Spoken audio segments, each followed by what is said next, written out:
Hi, welcome. Welcome to Evolution of Engineering. In this session, we will discuss how engineering has evolved over the years. How engineering has evolved over the years. Engineering has its origin in the ancient world. Engineering didn't start in 2000 or in 1950s. So it has its origins in the ancient world. Engineering was there before the invention of the term engineering itself. So the terms engineer, engineering, or engineer came later.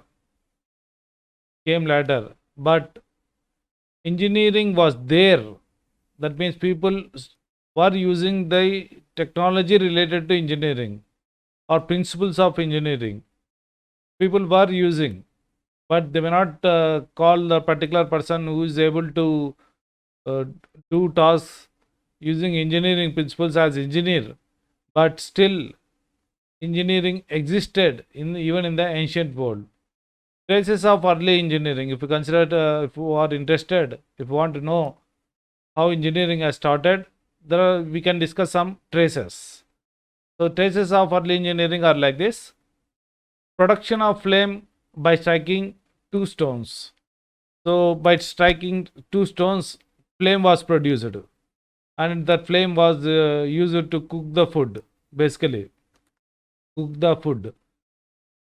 So, by striking two stones. Now, what happens? What happens if you strike two stones? Friction develops, and because of friction, flame comes. Because of friction, flame comes. So, that is nothing but engineering. And sharp stones were designed. Sharp stones were designed that were used for hunting animals. That were used for hunting animals. Now, how do you sharpen, etc.? The stone tools, how do you sharpen them? There is nothing but engineering. And counting was started. Counting was done using pebbles. Counting was done using pebbles. Now that is also a form of engineering. And huge stones or big stones were lifted using ropes for construction of big buildings. We wonder how the big buildings were constructed in those days, including Taj Mahal. We don't know. The Red Fort, etc. We don't know how they are built. Even if you consider in your own town, there may be places or schools or colleges which were constructed long back, and you can see they are constructed using only stone. You don't see the walls in which you are living now. Such type of walls doesn't exist. Only stone walls. Only stone walls. We wonder how people constructed those buildings. But engineering progressed along with the mankind. That is one important point. Engineering progressed along with the mankind. As man became civilized, the field of engineering also, that means the methods that are used become more sophisticated. Indian mythology. Indian mythology also speaks about engineering. Indian mythology also speaks about engineering. So if you consider Mayasabha of Mahabharata, you consider Mayasabha of Mahabharata. So that was constructed by a person called as Mayudu. The name of the person was Mayudu. So he constructed that Mayasabha. It was a wonderful building. It was a wonderful building. People, including Duryodhana, didn't understood it. And flying in the air by god and goddesses. You might have heard about it. Flying in the air by god and goddesses using flying vehicles. Using flying vehicles. So that was there. That was there. Okay. And then you can see it in movies also. Old movies. Suppose in Telugu, Patala Bhairavi, etc., where the villain takes the heroine in a bedsheet like vehicle. So that they were there. So we may not believe now because we never lived in the past. So now we don't believe. But They are engineering wonders. And now we can see in the movies arrows. Arrows were used, and arrows creating flames, burning, and then dropping the rain, etc. You can see the rain also because of these arrows. They're all wonders. They're all wonders, engineering wonders, to be frank. So Mahabharata also mentions about the use of computer-like devices. Dhritarashtra was explained what is going on in the Kurukshetra by a person sitting besides him. He was also sitting besides him, but he was able to explain. That means there were some mechanisms where people can see things in the distant. But there are two kinds of history: recorded history, unrecorded history. So most of the recorded history which we study, in fact, most of the textbooks which we study, are because of these people from European countries and maybe USA. Okay, they don't speak much about ancient India. In fact, they know nothing about ancient India. They know nothing about ancient India. Whatever they came to know when they invaded India, they destroyed it. They intentionally destroyed it. The Mughals and then these English people, they try to destroy our culture, our history. So as per most of the historians, developments were in Egypt, Iraq and Greece. Egypt, Iraq and Greece.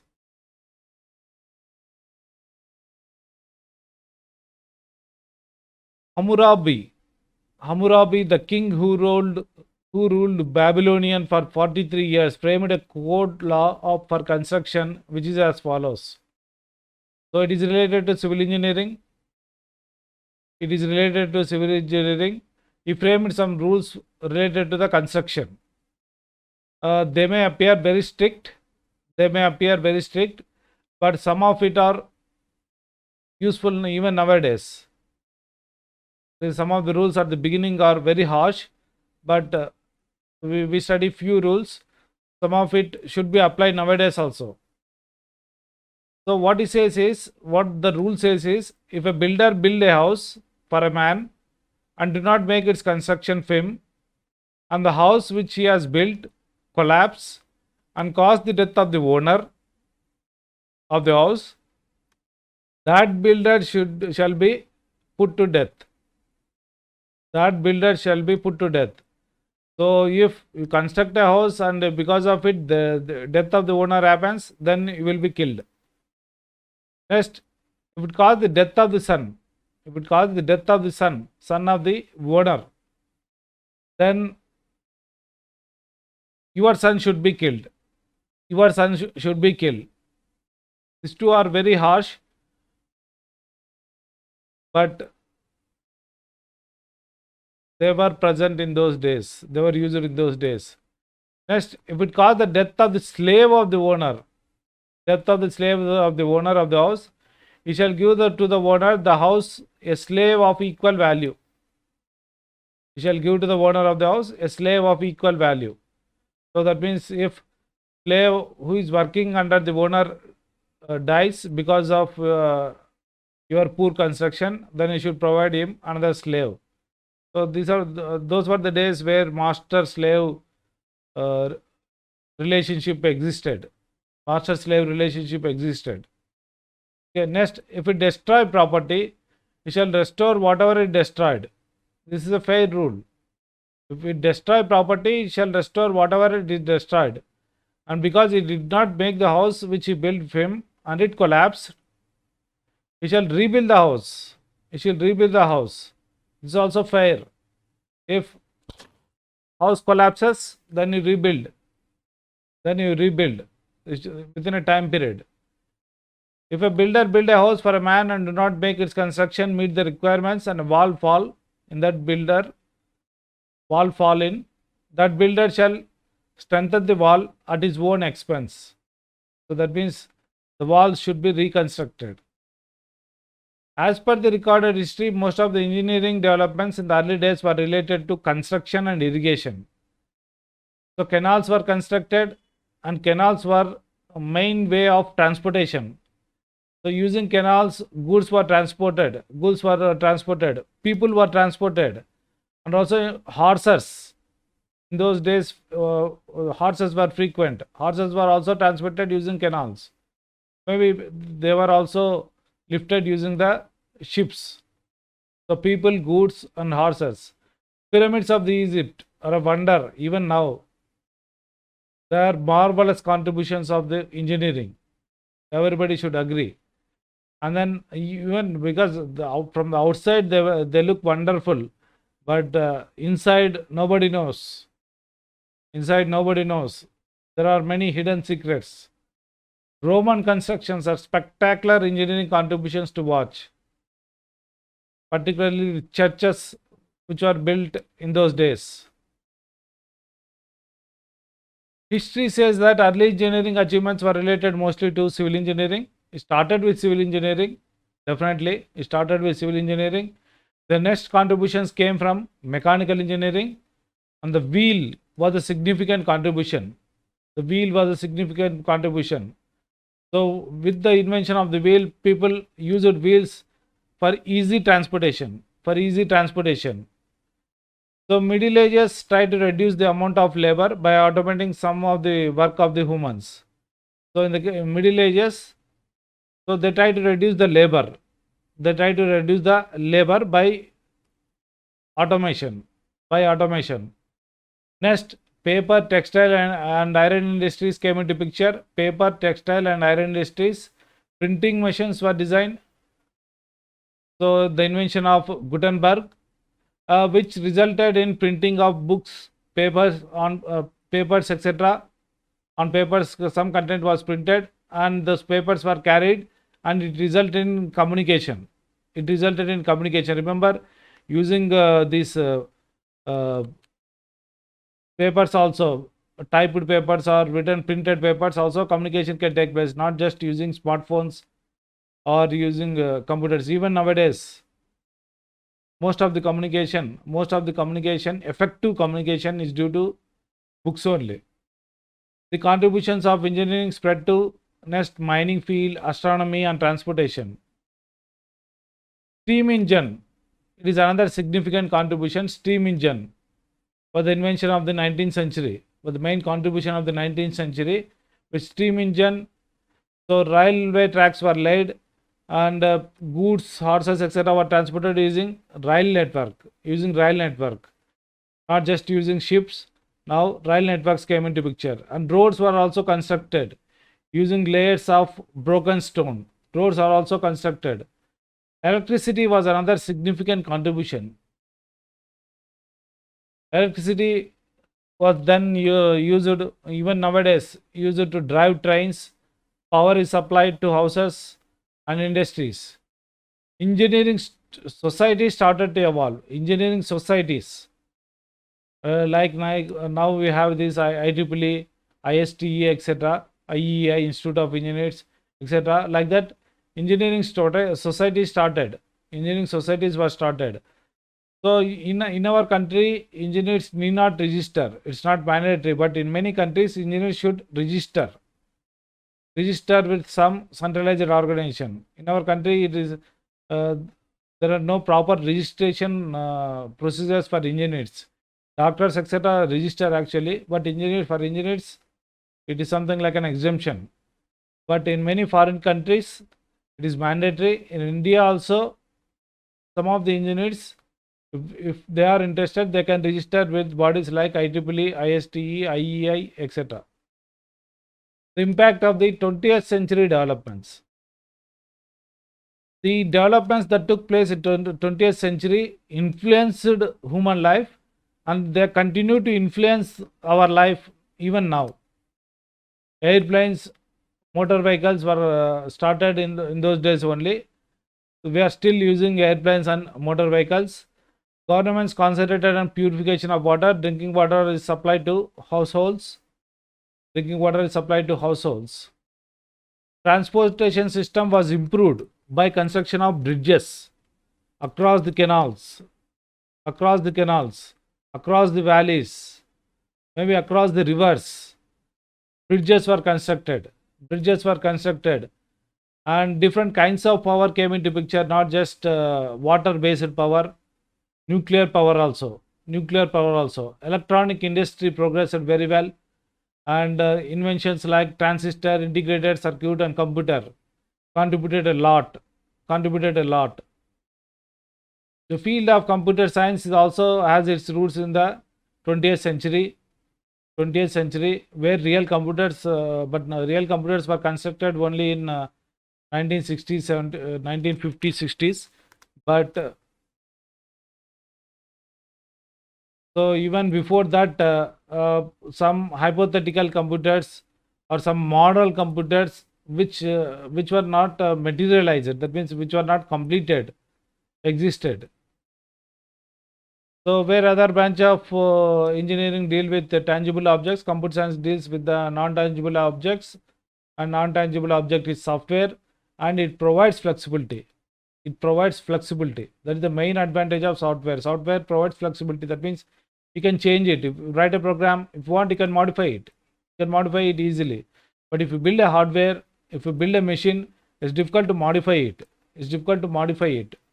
So the main advantage of software is it provides flexibility. Next, information become a valuable resource, more valuable than the hardware, buildings, etc. Information became more valuable, and then internet came into picture. Which enabled the computers, or in fact different electronic devices, to be connected. So people are able to share the information using file transfer protocols, using email, etc. So internet enabled effective communication. Next came this World Wide Web. World Wide Web is actually an abstraction built over the internet, and it gives you the illusion of single computer. It actually brought the internet to the common man. It is the World Wide Web which brought the internet to the doorstep of the common man. So because you can access any information,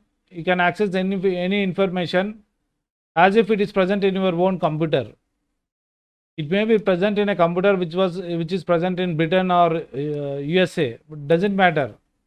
But you will access it as if it is present in your own computer. It is up to the software behind, called as World Wide Web, which will find where the information is available, retrieve it, and present to you. 21st century is yet to make any significant contributions. We are still progressing. Smartphones is one example. Definitely smartphones. Nowadays everybody is using a smartphone. In the sense that phone which has some intelligence. That is smartphone. And virtual reality is changing the way we live. Other areas particularly related to computer science are artificial intelligence, machine learning, and data science. So they are the emerging fields. So in other branches also there are significant contributions that are expected. Totally smart factories, self-healing concrete. The concrete heals itself. So smart factories, and we are moving towards what is called as cyber physical systems. Cyber physical systems means any machine can be operated over the internet. You need not go and sit in front of the machine, switch on it, and then operate it. You can do it from a remote place. And we are also talking about interplanetary networks. Some success is achieved actually, but we are not communicating. As humans, we are not communicating.